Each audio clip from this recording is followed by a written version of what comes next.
Hello. आज का topic है कुलिस फ्रैक्चर।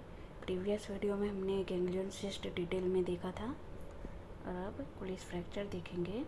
इसमें कंटेंट्स देख लो क्या देखने वाले हैं। Definition, causes, mechanism of injury, sign and symptoms, complication, diagnosis and physiotherapy management. तो फर्स्ट इसका इंट्रोडक्शन देखते हैं। The Cooley's fracture is named after Abraham Cooley, an Irish surgeon who first described it in 1840। तो Abraham Kulish जो थे उन्होंने first इसका discover किया था कुलिस फ्रैक्चर को, और इनके नाम पर से ही इसका नाम कुलिस फ्रैक्चर रखा गया। इसकी डेफिनेशन देखते हैं। A fracture occurring at the corticocancellous junction of the distal end of the radius with dorsal tilt and other displacement। तो इसमें क्या होता है, ये जो डिस्टल एंड है रेडियस का, कॉर्टिकोकेंसिलस जो जंक्शन है यहाँ पे, वहाँ पे फ्रैक्चर होगा और डॉर्सली, इस साइड डॉर्सली टिल्ट होता है। ये इम्पॉर्टेंट है कि इसका डिस्प्लेसमेंट हो गया, फ्रैक्चर जो हुआ उसका डिस्प्लेसमेंट डॉर्सली होगा, तो इसे कुलिस फ्रैक्चर कहते हैं। और यही डिस्प्लेसमेंट अगर इस साइड वेंट्रली होता तो इसे रिवर्स कुलिस फ्रैक्चर कहते और स्मिथ फ्रैक्चर कहते। पर कुलिस फ्रैक्चर में क्या होता है, डॉर्सली टिल्ट होता है, तो इसे कुलिस फ्रैक्चर कहते हैं। आपको DC dorsal tilt Kulish fracture इस तरह से याद रखना है। मैकेनिज्म ऑफ इंजरी, तो fall on after stretched hand, जिसे फुस इंजरी कहते हैं, तो ये सबसे कॉमन कॉज है कुलिस फ्रैक्चर का। इसमें क्या होता है, फॉल एन आफ्टर स्ट्रेच, जो हैंड से मतलब गिरते हैं तो उसमें शोल्डर से होते हुए शोल्डर, आर्म और फिर एल्बो और फिर फोर आर्म और उसके बाद रिस्ट पे, मतलब पूरा वेट जो होता है इस तरह ट्रांसफरिंग होता है और रेडियस का फ्रैक्चर हो जाता है। The bending and compressive forces through the wrist result to dorsal displacement and comminution of distal radius। तो जो बेंडिंग कंप्रेसिव फोर्सेस हैं वो रिस्पॉन्सिबल है डोर्सल डिस्प्लेसमेंट करने के लिए, और जिसके कारण ये डिस्टल रेडियस का डोर्सल डिस्प्लेसमेंट होता है। The position of the wrist and the amount of traumatic force determine the severity of the injury। तो जो पोजीशन किस टाइप की है रिस्ट की, कैसे पोजीशन में रिस्ट मतलब गिरते हो, और जो फोर्स आता है, कोई एक्सीडेंट हुआ तो उसमें जो ट्रॉमेटिक फोर्स जो आता है उसके ऊपर डिपेंड करता है कि सिवियरिटी इंजरी की कितनी है, एक रिस्ट की पोजीशन पे, और जो फोर्स आता है वो कितना है उसके ऊपर सिवियरिटी डिपेंड करता है। देखो इस तरह का जो होता है इसमें ज़्यादातर इस तरह का बेंडिंग फोर्स या कंप्रेसिव फोर्स लगता है और कुलिस फ्रैक्चर होता है। और इस पोजीशन में रिस्ट रहा तो 100% कुलिस फ्रैक्चर ही होगा। कॉजेस देखते हैं। Fall on outer stretched hand, तो ये फुस इंजरी हमने देखा, ये सबसे कॉमन कॉज है। Where the impact of a fall is absorbed by the outer stretched hand transferring, देखो ट्रांसफरिंग होता है force to the radius bone and causing it to break. Transferring होगा ऊपर से फोर्स और ये रेडियस बोन है उसको ब्रेक कर देता है। फिर डायरेक्ट ट्रॉमा, डायरेक्टली मतलब लगता है तो उसमें कार एक्सीडेंट है, स्पोर्ट्स इंजरी हो गई, लाइक स्काइंग और बाइकिंग है स्पोर्ट्स इंजरी में, and other incidents involving a direct blow to the wrist can cause a Colles fracture. तो कार एक्सीडेंट है, स्पोर्ट्स, ये सब इसमें ज़्यादा चांसेस होते हैं, मतलब कि रिस्ट पे मतलब फोर्स आएगा डायरेक्ट, मतलब डायरेक्टली रिस्ट को ही डैमेज करता है, तो इस तरह से ये कुलिस फ्रैक्चर होता है। अदर कॉज है ऑस्टियोपोरोसिस। ऑस्टियोपोरोसिस में क्या होता है, बोन वीक हो जाता है, बोन पूरा वीक होके मतलब कैसा खोखला हो जाता है, और उसमें मतलब थोड़ा भी मतलब गिरे तो उसमें फ्रैक्चर होने के चांसेस होता है। Most common seen in women after menopause, after जो मेनोपोज का पीरियड है उसके बाद वुमेन में मतलब ये ज़्यादा कॉमन है। A condition characterised by a weaken bones are at higher risk of fracture from even minor falls. तो इसमें यही है कि बोन वीक हो गया तो इसमें ज़्यादा रिस्क होता है फ्रैक्चर होने का। आफ्टर मेनोपॉज में भी वुमेन में क्या होता है, बोन वीक होने लगते हैं। ओके, ऑस्टियोपोरोसिस चेंजेस देखने को मिलता है, इसलिए उसमें भी ये कॉमन हो जाता है। Osteoporosis make bones more fragile and susceptible to breaking under the normal impact for falls. तो ऑस्टियोपोरोसिस में क्या होता है, बोन बहुत ही ज़्यादा वीक हो जाते हैं। ओके, तो उसमें थोड़ा सा भी मतलब ऐसे फॉल कम मतलब नॉर्मल इम्पैक्ट भी होगा तो वो क्या हो जाएगा, ब्रेक हो जाएगा बोन। अदर रिस्क फैक्टर में हाई इम्पैक्ट स्पोर्ट्स हो गया, डायरेक्ट ट्रॉमा हो गया, age related falls can also increase the livelihood of Colles fracture. तो एज रिलेटेड में क्या है कि जिसकी एज ज़्यादा होती है तो उसमें एज ज़्यादा होने पे बोन ऑब्वियसली वीक होना शुरू हो जाते हैं, स्ट्रॉन्ग उतना बोन रहता है नहीं। और जो कम एज के बेबी होते बच्चे होते हैं उसमें भी उनके बोन जो होते हैं डेवलप वाले स्टेजेस में होते हैं, तो उनके भी बोन कैसे होते हैं, मतलब बहुत ही फ्लेक्सिबल होते हैं, तो उसमें भी ज़्यादा चांसेस होते हैं फ्रैक्चर होने के। तो ये रिस्क फैक्टर है। अब साइन एंड सिम्टम्स देखते हैं।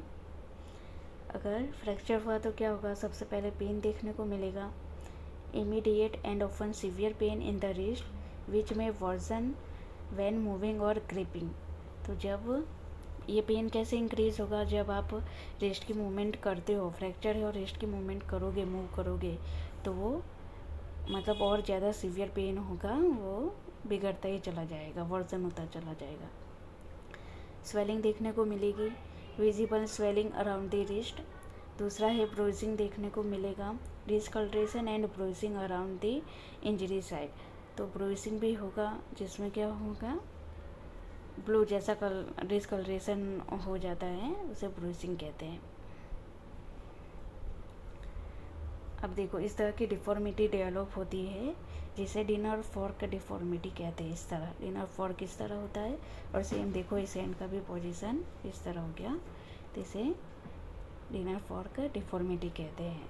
The wrist may appear bent or misalign, sometimes resembling a dinner fork. तो इस तरह से डिफॉर्मिटी डेवलप होगी, जो प्रॉपर अलाइनमेंट नहीं होता है और यहाँ पे बेंड हो जाता है, इसलिए इस तरह की डिफॉर्मिटी देखने को मिलती है। दूसरा होगा नमनेस देखने को मिलेगा। Numbness is the fingers in a nerve is affected by the fracture. अगर कोई मतलब फ्रैक्चर के टाइम पे कोई नर्व इंजर्ड हुआ है, रेस का जो एंड है वो किसी नर्व में लग गया और वो इंजरी हुई नर्व में, तो उसमें नमनेस आएगा फिंगर में। टेंडरनेस देखने को मिलेगा, जो मतलब रिस्ट पे सबसे पेनफुल जो एरिया है उसे टेंडरनेस कहते हैं, टच करोगे तो वहाँ पे टेंडर होगा। दूसरा है डिक्रीज्ड रेंज ऑफ मोशन, तो डिफ़िकल्टी मूविंग द रिस्ट। इसमें क्या होगा, जो रेंज ऑफ मोशन है वो रिड्यूस हो जाएगा, क्योंकि जो रिस्ट में जो रेडियस फ्रैक्चर हुआ है उसके कारण प्रॉपर अलाइनमेंट नहीं रहेगा और डिफ़िकल्टी होगी रिस्ट को मूव करने में, और पेन भी एक मेन फैक्टर होता है जिससे रेंज ऑफ मोशन रेडियस हो जाता है और स्टिफ हो जाएगा फ्रैक्चर की वजह से रिस्ट। कॉम्प्लिकेशन देखते हैं, स्टिफनेस आएगी जॉइंट में, ठीक है। फिर माल यूनियन यानी प्रॉपर पूरा ही हील नहीं होगा फ्रैक्चर, तो उसे माल यूनियन कहते हैं। Subluxation of the inferior radio ulnar joint, कई बार ऐसा होता है कि अल्ना का भी फ्रैक्चर हो जाता है, जो उनका इंफीरियर रेडियो अल्नर जॉइंट है उसका सबलक्सेट हो जाता है। कार्पल टनल सिंड्रोम देखने को मिलेगा, क्योंकि वहाँ पे जो ज़्यादा स्वेलिंग हो जाएगी, इन्फ्लामेशन हो जाता है रिस्ट में, तो वो क्या करेगा, मीडियल जो नर्व पास होती है उसको कंप्रेस करेगा, तो उसे कार्पल टनल सिंड्रोम कहते हैं। Rupture of the extensor pollicis longus tendon, तो जो ये एक्सटेंसा पोलाइसिस लॉन्गस टेंडन है ये रप्चर हो जाता है, मेनली ये सर्जरी में देखने को मिलता है रप्चर, तो ये इसके कॉम्प्लिकेशन है। अब इसका डायग्नोसिस कैसे करेंगे, तो एक्सरे फाइंडिंग, एक्सरे में क्या देखने को मिलेगा कि रेडियस का ज़्यादातर ट्रांसवर्स फ्रैक्चर देखने को मिलेगा, डिस्टल रेडियस का। फिर डॉर्सल एंगुलेशन होगा, ये देखो इस तरफ, इसका एंगुलेशन किस तरफ है, इस तरफ है dorsally. Ulnar styloid process fracture, ulna का जो स्टाइलोइड प्रोसेस है उसका भी क्या होता है, फ्रैक्चर देखने को मिलता है, ठीक है। एक्स्ट्रा आर्टिकुलर फ्रैक्चर, मतलब ये जो बोन का जो बाहर का लेयर होता है उसे एक्स्ट्रा आर्टिकुलर कहते हैं, और जो अंदर का बोन होता है उसको इंट्रा आर्टिकुलर फ्रैक्चर कहते हैं। तो ये क्या होगा, एक्स्ट्रा आर्टिकुलर फ्रैक्चर देखने को मिलेगा। रेडियल शॉर्टनिंग, कई बार रेडियस जो होता है उसका शॉर्टनिंग हो जाता है फ्रैक्चर के बाद, ओके। तो ये इसके डायग्नोसिस है, एक्सरे फाइंडिंग। अब फिजियोथेरेपी मैनेजमेंट देखते हैं। ड्यूरिंग इमोबिलाइजेशन होगा तो उस टाइम पे क्या करना है, education on pain management, pain management कैसे करेंगे वो समझाना है। स्वेलिंग कंट्रोल करना है। Home exercise of involve joint such as the neck, shoulder, elbow, thumb and fingers. तो जो जॉइंट है नेक, ये शोल्डर, एल्बो, इन सब की एक्सरसाइज करते रहना है, जिससे ये जॉइंट क्या होंगे, प्रॉपर में ब्लड सर्कुलेशन बना रहे। आफ्टर इमोबिलाइजेशन, मतलब वो जब इमोबिलाइजेशन वाला फेज़ है, मतलब उसमें कोई सर्जरी की हो या फिर 6 वीक के लिए, जो 1.5 महीने के लिए प्लास्टर कास्ट दिया जाता है, उसमें क्या होता है, रेस्ट की मूवमेंट नहीं होती है, तो उस टाइम पे वो एक्सरसाइज करवाना रहता है। अब स्कार टिश्यू मैनेजमेंट है, तो स्कार टिश्यू मैनेजमेंट में क्या करोगे, स्कार का मोबिलाइजेशन करेंगे। सॉफ्ट टिश्यू मसाज दे सकते हो। Massage can help reduce scar tissue tightness and improve range of motion. तो सॉफ्ट टिश्यू मसाज में क्या होता है, जो टाइट हो गए हैं वहाँ पे स्कार जो होता है वो कैसा होता है, टाइट हो जाता है, उसको क्या करोगे, मसाज करोगे, ओके। और उससे क्या होगा, सॉफ्ट टिश्यू मसाज से वो टाइटनेस रिड्यूस हो जाएगा, स्कार का जो है वो रिड्यूस हो जाएगा, और उसकी वजह से रेंज ऑफ मोशन भी इम्प्रूव होगी। दूसरा है पेन स्वेलिंग कैसे कंट्रोल करेंगे। This can involve the use of heat wax therapy to decrease pain and potentially increase the range of movement. तो इसमें आप हीट या वैक्स थेरापी, ओके, वैक्स जो होता है उसको वहाँ पे लगा दिया जाता है, उसको पूरा मतलब फिंगर से वहाँ पे पूरा कवर किया जाता है रिस्ट को, और उसको एटलीस्ट 10 मिनट तक रखा जाता है, जिससे क्या होगा, पेन रिड्यूस होगा और स्वेलिंग भी रिड्यूस होगी और रेंज ऑफ मोशन इम्प्रूव होगा। As well as cold therapy to reduce swelling particularly in the first few week. तो कोल्ड थेरापी भी दे सकते हो, फर्स्ट ही वीक देना है, मतलब 7 डेज़ के लिए देना है, उसके बाद ज़्यादातर नहीं देते हैं। उसके बाद हीट एंड वैक्स थेरापी देते हैं, तो इससे क्या होगा, स्वेलिंग रिड्यूस होगा। Soft tissue massage can help to reduce swelling and improve the range of motion. तो सॉफ्ट टिश्यू हमने मसाज देखा, उसमें मसाज करना है, मतलब माइल्डली हल्के हाथों से मसाज करना है, जिससे क्या होगा, स्वेलिंग रिड्यूस होगा और रेंज ऑफ मोशन इम्प्रूव होगा। Specific wrist exercises, exercise such as flexion, extension, radio ulnar deviation, pronation, supination, crucial for regaining full rest of motion function. तो ये सब मतलब रिस्ट की जितनी भी मूवमेंट है वो आपको करनी है। पहले एक्टिव असिस्टेड पैसिवली करेंगे, उसके बाद एक्टिव असिस्टेड करते हैं, ओके। दूसरे हैंड से सपोर्ट दे के, दूसरे हाथ के हैंड, मतलब दूसरा जो हैंड है उसके हेल्प से रिस्ट की मूवमेंट करनी होती है। और उसके बाद जब फुल रेंज ऑफ मोशन आ जाए, उसके बाद क्या करेंगे, स्ट्रेंथनिंग एक्सरसाइज करेंगे। देखो, फर्स्ट है पैसिव एक्सरसाइज में एक्टिव असिस्टेड एक्सरसाइज, फिर active exercise, then resisted exercise. अब जॉइंट मोबिलाइजेशन भी करेंगे, कई बार ये स्टिफ जो हो जाता है तो उसमें जॉइंट मोबिलाइजेशन दिया जाता है। Joint mobilisation technique can help improve joint movement and reduce stiffness. तो कई बार ये stiffness most of Colles fracture में रिस्ट में स्टीफनेस देखने को ही मिलता है। उसमें फ्लेक्शन और एक्सटेंशन दोनों ही मूवमेंट बहुत ही ज़्यादा रेस्ट्रिक्टेड होता है।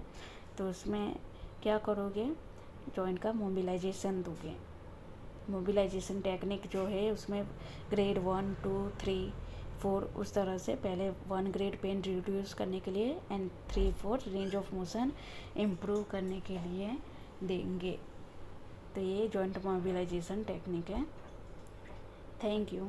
ये इसमें कोई भी मतलब ये पूरा जो डिटेल में हमने देखा फिजियोथेरेपी मैनेजमेंट, उसको और भी डिटेल में आप लिख सकते हो। उसमें जो स्ट्रेंथनिंग एक्सरसाइज करवानी है उसमें बहुत सारे टाइप है। जो बॉल जो होता है स्पॉन्जी बॉल, उसको भी स्क्वीज कर सकते हो, उससे भी बहुत सारी एक्सरसाइज है। फिर स्प्रिंग एंड अदर जो थेराबैंड है उस सब से भी रिस्ट की फुल मूवमेंट वाली एक्सरसाइज कर सकते हो। तो इस तरह डिटेल में एक्सरसाइज इसका फिजियोथेरेपी लिख सकते हैं। तो इसमें कोई भी डाउट है तो आप पूछ सकते हो। वीडियो पसंद आई हो तो लाइक, सब्सक्राइब एंड शेयर कीजिएगा। Thank you.